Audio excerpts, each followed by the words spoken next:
Allo Yaya Boy no mbaɗɗa Seydi Boy gilla gandodirɗen ko hande kadi en ɓurɗa koko mbaɗannoɗa ñande fof ka ballannoɗo kam e dardam nde daranimi pour welditinde Mauritanie naɓe pour nawrude Mauritanie yeeso e Mauritanie naɓe yeeso ko ɗum dariɗa daiman ami côté mi andinma noon hande fof kadi ɓurɗa noldude kam ko ɓurnomi sohlude pour nden ɗon haare ndeɗo deftere mi anda fof kadi holto jinneji ma gaddoyi nde deftere ko nde deftere tigi woni nde min jalti 1970 emin jangguina l'école nde woni nde laamu Mauritanie wanno e école aji Mauritanie fof hokki jangguinoɓe CM2 et CM1 nde he jangguinire sukaɓe ɓe l'histoire de la Mauritanie e nder nde ɗo deftere nde Mohtarul Hamidoun e Kane Elimane bindi ina mbi hen clairement ko adiɓe hodde Mauritanie ko ɓaleɓe caggal ɗum les berbères ngari les lemtouna les messoufa les gdala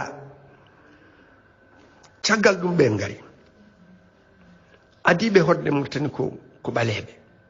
ko ɗum woni komin jii ɗum woni komin jangguini caggal ɗum woodi arɓe ummiɓe Irak e Syrie e leyɗele arabeɓe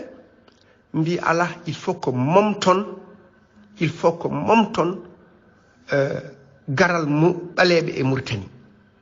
ɗum ɗon yo momte hay goto woto yi ɗin ɗon diidi yo wiye tan Mauritanie ko safalɓe gaddi arde hen ko safalɓe gonno hen ko safalɓe jeeyi ni won noon comme c'est un mouvement politique ina gandi ko mbaɗata ko ina ƴoƴi ɓe mbi ɗum noon ko ndeɗo deftere natene Mauritanie to de wawno wonde foof jaltinande ceekende duppende yonde majju wottode yiite par ce que ndeɗo ko tarih kadi ko Mauritanie naɓe bindi ɗum Mohtarul Hamidoun e Kane Elimane ɓe jawra ɗum ɓe jeeyi ha IFAN Dakar deftere fof nde jiiliɗa e aduna sa ari a tawat ɗum ɗon min jaami ha IFAN Dakar jiiloyade toon deftere nde garmi ɓe mbi ahan kay deftere nde ene woodi min jiili ɓe jiili haɓe tampi ɓe donki yitude ɓe ƴeewi leur coffre ɓe tawi ko Mauritanie naɓe ngari nde wonno toon sa ari aɗa yiiɗi luuɓade deftere gaddata carte ma d'identité joɓa wooda ko joɓɗa 200, 400, 500, 500 wooda ko joɓɗa luɓeɗa deftere nde naw balɗe ɗiɗi balɗe tati garta ƴettita carte ma d'identité Mauritanie naɓe ngari toon gaddi carte d'identité ji ɗi gona gonga fenade falsifié ƴetti defte ɗe pop nawɗo fof artirta node kewirno IFAN Dakar ni ɗe natti wodde on ñalawma ha directeur IFAN ari ina sikki wi onon kam ndeɗo welsidare ko woni on meeɗi yiide ɗum ndeɗo deftere aussi important yon belsinde punte ɗon tan yimɓe punta mon ƴetta on ji carte d'identité ji en ina jowi tan ha dow ƴettunoɓe carte d'identité tawa ko fausse carte d'identité donc oɗo volonté de faire disparaître de falsifier une volonté manifeste de falsifier l'histoire de la Mauritanie koye disparition oɗo livre ɗum woni la volonté manifeste mais alhamdulillah rabbil alamina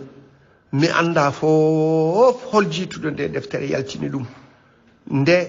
il faut ko distribuer no moƴƴi il faut ko ɓalejo fof jogo hen copie enne ɗum ɗo woni carte d'identité men ndeɗo deftere woni carte d'identité men ala fof to neɗɗo wawata wiide en gona Mauritanie naɓe so wi num sen jaltini deftere nde men kollu ko ndeɗo deftere nde état hoore mum yamirno yo jangguinne ɓiɓɓe Mauritanie ko ɗum balas en nde ko ɗum jangguintuno guila 1970 ha 1982 ko ɗum min jangguintuno dans les écoles mauritaniennes c'est la preuve cinglante et ceux qui ont essayé de falsifier l'histoire de la Mauritanie l'histoire de la Mauritanie dans ce livre qui était rayonnante, où toutes les communautés s'étaient retrouvées, toutes les communautés noires et maures, noires et arabes, noirs, je veux dire soninké, pulaar, wolof, haratin et les maures blancs. Tous ces gens s'étaient retrouvés dans les temps, ils vivaient ensemble en paix, dans la paix, dans la convivialité. Et des esprits malsains, politiques, sont venus semer la discorde entre nous. Et pire que cela, nous dresser les uns contre les autres, nous dresser les uns contre les autres, en faisant véhiculer l'idée que les Noirs ne sont pas de la Mauritanie, les Noirs viennent du Sénégal. Les Noirs ne viennent pas du Sénégal. Et l'histoire récente que nous avons déterrée, c'est ce voyage à Ouadane, le président Feu Khan Hamidou Baba et moi, où on a vu les vestiges, où on a vu le conservateur de la ville ancienne de Ouadane, qui dit que les premiers habitants là-bas, c'était des Noirs, des Peuls, des Soninké,